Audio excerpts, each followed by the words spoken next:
ইউনূস সাহেব এই ধরনের কথা শুধু এখন বলছেন তা না, উনি অনেক বিভ্রান্তিকর বিতর্কিত কথা প্রায় সবসময়ই বলছেন।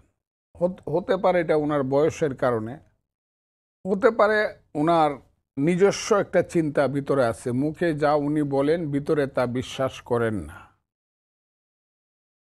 এবং আমার কাছে এখনো মনে হয় 2026 সনের ফেব্রুয়ারি মাস অনেক দূরে। বলে দিল্লিতে বলছিল নিজামুদ্দিন আউলিয়া, দিল্লি হনুজ দূরস্ত। আমার কাছে মনে হয় না যে ইউনূস সাহেবের অধীনে কোনো নির্বাচন হতে পারে, অথবা হলে এটা কোনো সুষ্ঠু নির্বাচন হবে, এটা আমি বলে রাখলাম। কারণ হলো ইউনূস সাহেবের নিজের একটা পক্ষ আছে, একটা দল আছে। দলটা হলো যদিও এনসিপি বলা হয়, আসলে তার দলটা হলো এনসিপি সহ জামাত সহ জামাতের পক্ষের সমস্ত দলগুলো।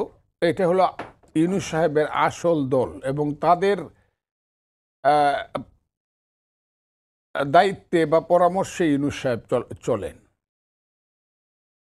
আর বিএনপি একটা বড় দল, সেইটাকে তারেক রহমান সাহেবের মাধ্যমে দলটাকে কথা দিয়েছেন তিনি ইলেকশন করবেন, ইলেকশন করে দিবেন।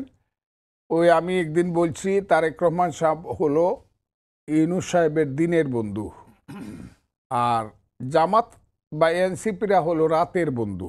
রাতের বন্ধু বড় প্রিয় হয়। তো তারা যা করছে সেটাই আমাকে দেখতে হবে যে তারা কি ইলেকশনের পথে যাচ্ছে কিনা। এই যে জামাতের বা এনসিপির যে দাবি দেওয়া, সংস্কার থেকে ধরে পিআর থেকে ধরে বিভিন্ন দাবি দেওয়া এবং 7 দিন পর্যন্ত তারা প্রোগ্রাম ঘোষণা করেছে, এটা তো ইউনূস সাহেবের প্রিয় দল। তারা এখন তো ইলেকশন স্বীকার করে নাই, আর পিআর না হলে ইলেকশন হতে দিবে না। এই দেশে তো পিআর সংবিধানের কোনো আর্টিকেলই পিআরের ব্যাপারে কোনো কথা নাই। কাজেই যেহেতু তারা সংবিধানের মাধ্যমে তারা শপথ নিয়েছেন, কাজেই সংবিধানের বাইরে যাওয়ার তাদের পথ নেই এখন পর্যন্ত আমি মনে করি।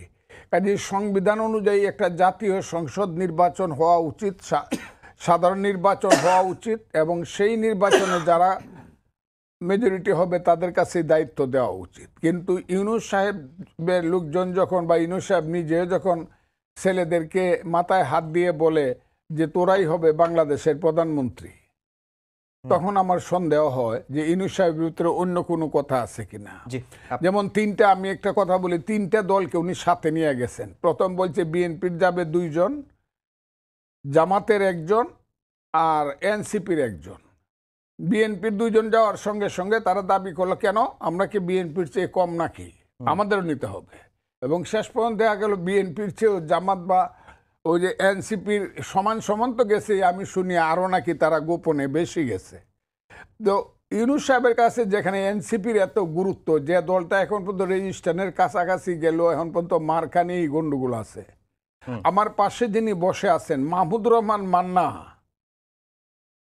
জাতিসংঘে যাইতে হবে তাকে, তারই এটা আমি বলছি না। মাহমুদুর রহমান মান্নারা যাইতে পারে না, যাইকে আক্তার নামে একটা ছেলে।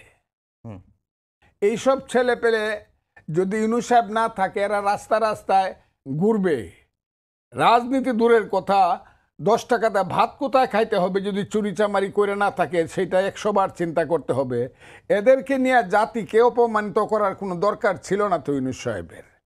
আর আমার কথাটা হলো, ইউনূস সাহেবের অধীনে কোনো ইলেকশন নয়, ইলেকশন হতে হবে একটা তত্ত্বাবধায়ক সরকারের অধীনে, এটাই মূল কথা।